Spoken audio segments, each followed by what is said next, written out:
So now I want to talk about some of the side effects that go along with calendula. Now, calendula is relatively a very safe plant, but pregnant women do not want to take it, during the pregnancy because it does promote contractions. People that are sensitive or allergic to the Asteraceae family do not want to use calendula. And due to calendula's heating properties, people that are overly hot or have irritated tissues in the pitta or fire element constitutions want to use a lot of caution when using calendula. If people have an excess of Sun or Mars in their natal charts, their birth charts, you also want to use caution when using calendula. Now, you can add a cooling plant, to your formula to balance, the formula out. So, if you do have a warm constitution, you're not, drying it out. Or if you are dry, you don't want to add, more warming plants on it and it dried out, because then you can really mess up your constitution. So you always want to have a balance. Like I said, it is safe to use, and it's okay. You just want to make sure you balance it out. All right, so now to talk about the fun stuff too. Now, I find that what I just talked about fun. Like I said, I'm a big nerd when it comes to learning about these wonderful magical plants. So the ruling planet for calendula is the sun. And we can see this by looking at calendula's plant signature. And you'll see it with the bright orange solar-shaped flowers. Calendula works on the second and third chakra. So this tells us that it relates to the fire and water element. So calendula is warming like fire, but it acts upon the waters of the body. It governs the solar plexus, and it also shows an affinity for the digestive system, the liver, and gallbladder. So like I said, it does relate to the fire and water element, but the ruling element is water. I know some of you might think this is crazy because it is such a hot plant, and the ruling planet is the sun. But we can see this because calendula's effect upon the reproductive and the lymphatic system, as well as the mucosal membranes. This correspondence also indicates the water element, because calendula contains mucilaginous polysaccharides that are only soluble in water, and because of how much water is within the plant itself. So if you make a tincture with calendula, you do not want to use the fresh plant matter. The calendula contains so much water, it will make your tincture go bad. You want to make sure that you use dry plant material when making a tincture. So the tarot cards that relate to calendula: the Sun, the Chariot, and the Five of Cups. And this is the Thoth Tarot deck. All right, so the ruling principle is sulfur. Now I want to tell you a few ways that you can use calendula, and some of the things that I've heard, about calendula. So it is said that you can place calendula under your bed to protect you from robbers and thieves, and to help induce prophetic dreams. And if you've been robbed, you can identify the culprit.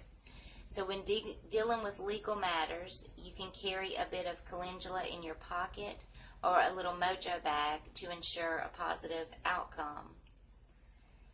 You can bathe in calendula infusion, and it is thought to give one a healthy glow that will draw admiration and respect from one's community. So we know that calendula moves stagnation. So by knowing this, we know that we can use calendula to move that which no longer, serves us, or that which has stagnated our lives. So calendula allows us to reclaim our boundaries and to tap into our own personal power, which is amazing.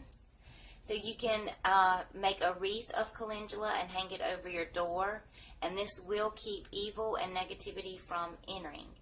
You can use the dried petals to make a consecration incense. You can use it plain, by itself, or you can add it to an incense blend, and burn it for consecration purposes. Man, I am struggling tonight.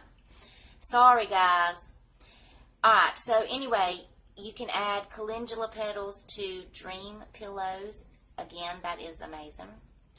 And calendula symbolizes love, and it was often strung into garlands for weddings and religious rituals. Oh my gosh. So calendula is sacred to Freya, and she uses it in love magic, or it is said that she used it, in love magic. Alright, so you can pick calendula at noon and place it over your heart area, and this will strengthen and comfort you during times of grief. It is said that if a girl touches calendula petals with her bare feet, she will understand the language of the birds. It is also said that if a woman drinks calendula tea, she will have the ability to see fae. You can use calendula for prosperity. So you go outside in the mornings, and like early in the mornings, and go look at your calendula plants. And if your calendula plants are not open, it is said you should expect a storm. So calendula is often used in rituals on Samhain and the summer solstice, and it's also been associated with the Mexican Day of the Dead. Now, I believe that, true marigold is what's used for the Day of the Dead. However, you can substitute calendula, for this. You can use calendula for remembrance ceremonies. You can use it in funerals and rites for the deceased, and just honoring, your ancestors. Calendula is used in rituals to honor the sun god and or goddess. And you can make a calendula infused oil like this oil right here. Let me shake it up so you can see. Anyway, like this oil, and you can consecrate your tools with it. So it is said that a woman should collect soil that her significant other has stepped on, and then plant calendula in a pot using this soil. And the health of the plant will indicate the health of the relationship. You can make an amulet with calendula to wear around your neck to prevent others from talking smack about you. So you could even use just a locket and place calendula petals, in the locket. This works cool, amazing.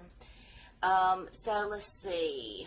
I think I've got one more tip. All right. So the next tip I have is for a mojo bag for prosperity.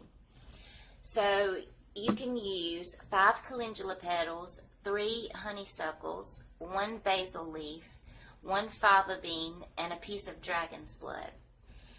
Now I want to give you just a few ideas to use calendula in cooking. Alright, so in spring and summer, calendula is great to add in salsa, salads, eggs, and ice cubes. So when you add the calendula to ice cubes, you can use the whole flower head, or you can just do petals. Now, if you want it to be really pretty, you can take the calendula petals and then add a sprig of mint, or rosemary or lavender, and, just put it in an ice tray and freeze it. And it's really pretty. A good combination is mint and calendula. Not only is it beautiful, it tastes just as beautiful. In the winter, you can use the whole dried calendula flowers. Make sure you use the whole flower in soups, broths, stews, and rice, and this will help for immune support and your lymphatic system. You can also grind the flowers into a powder and sprinkle it on vegetables, meat, and seafood dishes, like a seasoning, It's kind of bitter, like a sweet and bitter. It's really cool though. You should try it out. So this is the information that I have from my Materia Medica on calendula.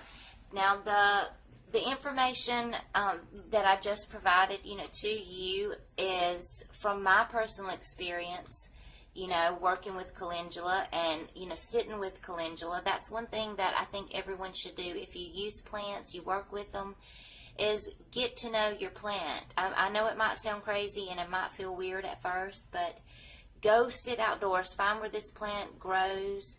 If you can't find it where it grows wild, then go to your garden, or just where you've planted something, and sit with it and introduce yourself. Get to know it. Let this plant become your plant ally. Work with this plant. Become this plant's friend. Use your heart perception and communicate with this plant. You will be amazed at what these plants will tell you. And I'm not talking about this plant's going to speak. You're going to hear words, but you're going to get a feeling. And you will know, what this feeling means. You will know what this plant is conveying to you. So, some of this information is from my own personal experience, but I've also learned so much from my amazing teacher. His name is Sajo Popham, and he is amazing. I've also learned information from Matthew Wood, Julia Graves, and Rosemary Gladstar. They are all herbalists, and they have been around for a long time. They know their stuff. They're amazing. I look up to these guys, and I highly, highly respect them. I hope that you will, try calendula if you've not tried it medicinally or magically. Do both. It's great. Like I said, I use calendula in so much of my products. It really is amazing, and it is a staple in my medicine cabinet, in my kitchen, and my remedies. So get out there and plant some, eat some, visit with your plant, and I hope that you enjoyed this. If you would like to hear more videos where I talk about plants, then please comment down below. I hope that you subscribe to our YouTube channel, and if you liked it, give it a thumbs up, share it with your friends and family, and get out there and experience these plants, man. I hope you have an awesome night or day, depending on when you watch this video, and peace out.